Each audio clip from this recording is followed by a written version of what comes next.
గులాబీ బాస్ తీరును కడిగి పారేశారు మునుగోడు ఎమ్మెల్యే కోమటిరెడ్డి రాజగోపాల్ రెడ్డి. పార్టీ ఫిరాయింపులను ప్రోత్సహిస్తున్నారంటూ ఆగ్రహం వ్యక్తం చేశారు. 5 ఏళ్ల పాలనలో ఒక్క ప్రాజెక్ట్ అయినా కట్టారా అంటూ ప్రశ్నించారు. సీఎం కేసీఆర్ కు నల్గొండ ప్రజలు తగిన బుద్ధి చెప్పేందుకు సిద్ధంగా ఉన్నారని స్పష్టం చేశారు. తెలంగాణలో మెజారిటీ స్థానాలను కాంగ్రెస్ గెలుచుకుంటుందని అన్నారు. 16 ఎంపీ స్థానాలు రాకుంటే కేసీఆర్ ముక్కు నేలకు రాస్తారని సవాల్ విసిరారు. భువనగిరి గడ్డ మీద కాంగ్రెస్ జెండా ఎగురుతుందని ధీమా వ్యక్తం చేశారు.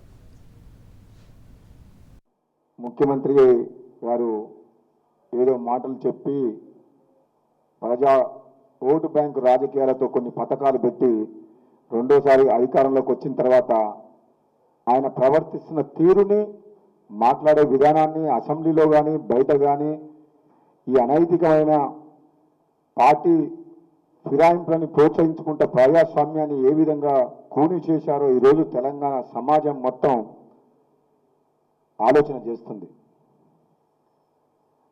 ముఖ్యమంత్రి గారు అంటారు, కేటీఆర్ గారు అంటారు, మా టీఆర్ఎస్ పార్టీ ఎంపీ అభ్యర్థుల ముఖం చూడకండి, కేసీఆర్ ముఖం చూడకండి చెప్పిండు. అంటే దాని అర్థం వాళ్ళు డమ్మీ క్యాండిడేట్లు, ఈయన ఒక్కడే. అటువంటప్పుడు మరి ఎంపీ క్యాండిడేట్లు ఎందుకు? మరి ఎన్నికలు ఎందుకు? నీ పేరు మీద ఎన్నికలు జరగాలంటుండ్రు. మంత్రులు అవసరం లేదు, ఎంపీలు ఎమ్మెల్యేల ముఖం చూడాల్సిన అవసరం, నీ ముఖం నీ కొడుకు ముఖం చూసి ఓట్లు వేయని అంటుండ్రు. అన్ని శాఖలు మీ దగ్గరనే పెట్టుకోండి, అధికారాన్ని ప్రగతి భవన్లో పెట్టుకోండి, మీరు ఫామ్ హౌస్లో కూర్చోండి. తెలంగాణ ఏ విధంగా నడుస్తుంది, తెలంగాణ ప్రజలకు ఏ విధంగా మీరు న్యాయం చేస్తారు, తెలంగాణ కోసం అని 1000 మంది అమరవీరుల వాళ్ళ కళలు ఎలా ఫలిస్తాయి? మరి మొన్న స్టేట్మెంట్ చూసినాం, నిన్న ఒకరి తర్వాత ఒకరు ఎమ్మెల్యేలు మా పిసిసి ప్రెసిడెంట్ గారు చెప్పినట్టు అభివృద్ధి కోసమే అయితే మరి కాంగ్రెస్ పార్టీ తెలంగాణ రాకముందుకు, తెలంగాణ వచ్చిన తర్వాత జరిగిన అభివృద్ధిని చూస్తే ఈ తెలంగాణ రాష్ట్రంలో ఉమ్మడి ఆంధ్రప్రదేశ్లో ఉన్నప్పుడు ఎన్ని ప్రాజెక్టులు కట్టింది. ఒక ఆంధ్రప్రదేశే కాదు, యావత్ భారతదేశంలో 120 ప్రాజెక్టులు కంప్లీట్ చేసి కోట్ల ఎకరాలకు సాగునీరు అందిన కాంగ్రెస్ పార్టీ కాదా? ఈరోజు అతనికి ఒక్కడికే తెలివి ఉంది, ఇంజనీర్లకు తెలివి లేదు, అధికారులకు లేదు. ఆయన ఒక్కడే కూర్చొని మాట్లాడి, ఆయన ఒక్కడే ప్రాజెక్టులు రీడిజైన్ చేసి ఆయనకి ఇష్టం వచ్చిన వాళ్ళకి కట్టబెట్టి లక్షల కోట్ల రూపాయల అప్పులు తీసుకొచ్చి ఈ తెలంగాణ రాష్ట్రాన్ని అప్పుల భూమిలోకి నెట్టేసింది తప్పితే ఒక్క ప్రాజెక్టు కూడా ఈరోజు ఒక్క ఎకరానికి సాగునీరు అందించిన పాపాన పోలేదు. మేము ఒకటే చెప్తున్నాం, ఈరోజు రాహుల్ గాంధీ గారు ప్రధానమంత్రి కావాలని మా పొన్నాల లక్ష్మయ్య గారు చెప్పినట్టు ఇది ఎమర్జెన్సీ పీరియడ్ లాగా వస్తుంది.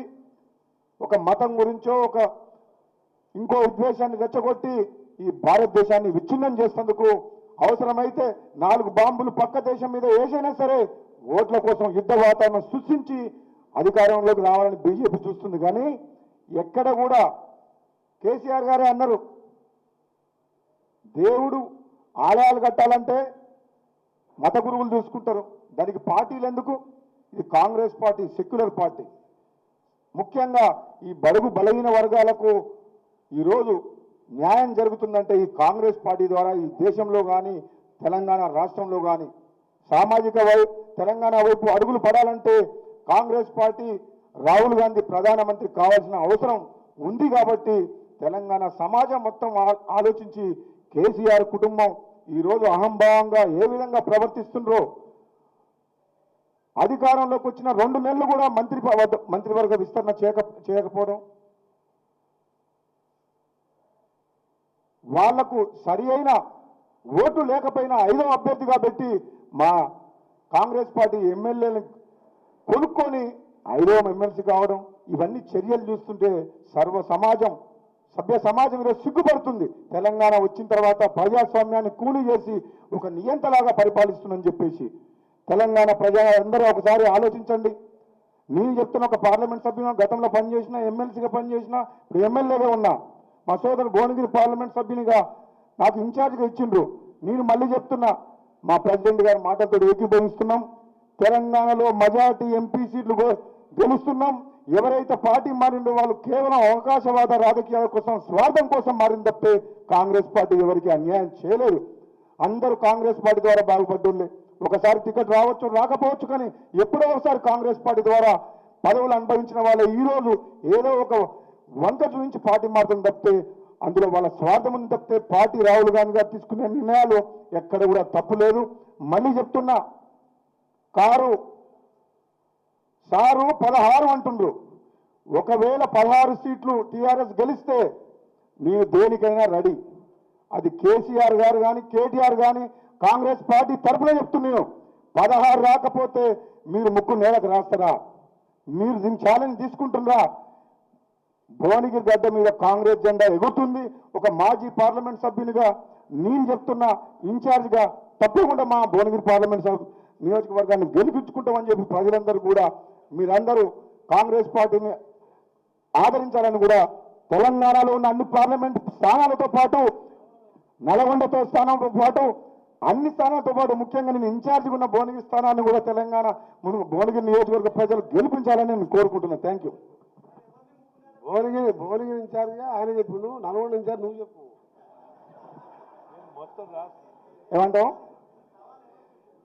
నేనేమంటున్నా, ఒక్కటే అంటున్నా, మాకు ఒకటే మాట వినబడుతుంది రోజు పేపర్ల టీవీలో, సారు 16 కారు.